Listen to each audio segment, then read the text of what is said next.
정부의 의대 정원 확대에 반대하며 전공의들이 사직서 제출로 집단 행동에 들어간 지 3주가 되어가고 있습니다. 전공의 이탈로 지역 의료계가 크게 휘청이고 있는데요. 그동안 진행된 내용을 정리해보고 대응 상황까지 짚어보겠습니다. JIBS 취재기자 나와 있습니다. 이효연 기자, 네. 요즘 이와 관련한 소식이 계속해서 쏟아지고 있습니다. 우선 왜 이런 사태가 빚어진 거죠?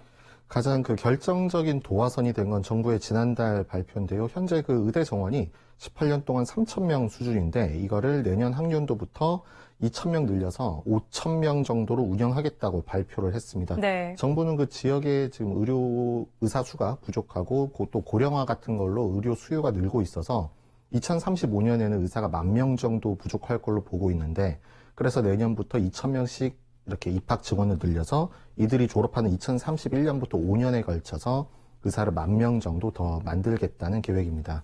하지만 의료계에서는 지금은 의사 수가 문제가 아니고 지금 특정 과에 편중돼 있는 배분이 문제다.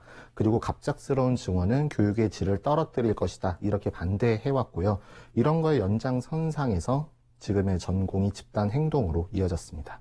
사실 전공의는 지금 수련을 받는 의사잖아요. 근데 전공의가 빠진 게 이렇게까지 타격을 많이 받습니까? 일단 수가 많아서 그런데요. 일단 제주 지역의 전공의가 지금 한 150명 정도 되는데 현재 출근하는 인원이 10명 미만입니다.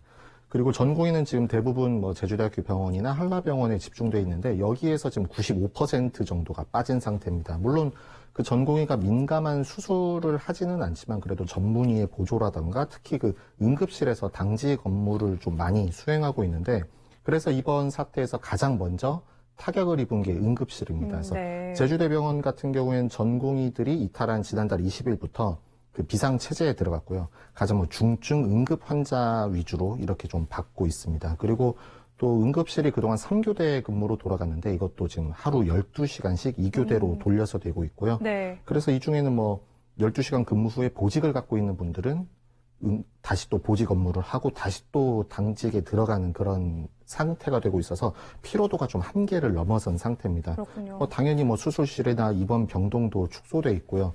문제는 또 있는데 현재 제주대학교 병원이 그렇게 운영 상황이 좋지가 않습니다. 그런데 이번에 환자까지 좀 이번 사태로 빠지게 되면서 내부적으로는 간호부 대상으로 무급 휴직 수요 조사도 하고 있습니다. 그래서 지금 내부적으로는 좀 분위기가 좀 뒤숭숭한데 병원 측에서는 절대 강제는 아니다. 이런 부분을 좀 강조하고 있습니다. 지금 설상가상으로 더 문제가 되는 건 전공의에 이어서 의대에서도 휴학계 제출로 집단 행동이 나타나지 않았습니까? 지금 어떤 상황인지 그 부분도 구체적으로 짚어주시죠. 현재 전학령 통틀어서 의대 재학생 규모가 한 200명이 조금 넘는데 네. 여기서도 지금 한 90% 이상이 휴학계를 제출했습니다. 학생이 없다 보니까 지금 학교에서는 원래대로라면 지난달 19일이 개강이었는데 2주 미뤘습니다. 그래서 이게 지난 4일에 개강을 했어야 되는데 다시 또 지금 2주 미뤄 상태입니다. 그래서 4주가 미뤄진 상태고요. 학사 일정에는 이미 상당한 차질이 생겼습니다. 그래서 학교에서 물론 나중에 최대한 수습하려고 하겠지만 일부에서는 집단 유급 가능성에 대한 이야기도 나오고 있습니다. 휴학계를 낸 의대생들은 지금 대학끼리 연합해서 집단으로 이렇게 행동하는 것으로 보여지고 있고요. 네. 외부적으로는 지금 쓰레기 줍기 오늘도 했습니다. 환경 정화 활동들을 좀 하고 있습니다. 그리고 또 대학에는 정원 증원에 반대해달라라는 성명서를 냈는데 대학 본부 쪽에서는 받아들이지 않았고 현재 40명인 이 신입생 정원을 100명으로 늘려달라고 교육부에 전달된 상태입니다. 그럼 이와 관련한 상황에서 제주자치도의 입장은 어떻습니까? 당연히 비상체제로 운영되고 있고요. 매주 병원 관계자들과 만나서 이렇게 간담회도 하면서 여러 대책들을 내놓고 있는데 좀 역부족인 상황입니다. 네. 어제부터는 제주의료원인 같은 공공의료기관에 진료 시간을 2시간 늘렸고 이제 상황이 더 안 좋아지면 주말까지 늘릴 수 있다라는 입장인데 이런 기관들은 원래 보통 외래 수요보다는 입원 수요가 좀 많은 곳이거든요. 그래서 지금 현재 상태로는 제주대병원에서도 입원 병동이 좀 줄었는데 여기서 나온 입원 환자들이 갈 곳이 좀 마땅치 않은 상태입니다. 그리고 또 현재 제주대병원이나 한라병원이나 응급실 돌아가는 게 되게 좀 빡빡해서 한계치에 다다랐는데 이거를 지금 보건지소 등에서 근무하는 공중보건의를 투입할 계획을 갖고 있습니다.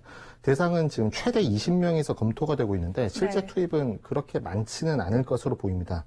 그런데 공중보건의들 자체가 원래 가장 의료가 취약한 지역에 배치되잖아요. 그래서 지금 응급실에 급한 상황은 알겠지만 뭐 그렇다고 가장 의료가 취약한 지역이 타격을 입게 되는 게 맞느냐 이런 우려들도 좀 나오고 있습니다. 그리고 최근에는 의료지원단이라는 거를 좀 출범해가지고 병원 간 전체 근무 정보를 좀 통합해서 특정 과의 뭐 모든 전문의들이 비지 않게 이렇게 좀 조정을 하는 작업들을 좀 하고 있는데 이런 게 되면 좀 응급실 뺑뺑이라고 하죠. 이런 것들을 좀 줄일 수는 있다고 하는데 이거는 좀 중장기 계획이고 단기적으로 당장 효과를 내기는 좀 어려운 상황입니다. 사실 정부와 그 의료진의 대치 상황 속에서 가장 힘든 거는 아무래도 환자들이니까 조금 상황이 나아지기를 바라겠습니다. 오늘 말씀 여기까지 듣겠습니다. 고맙습니다.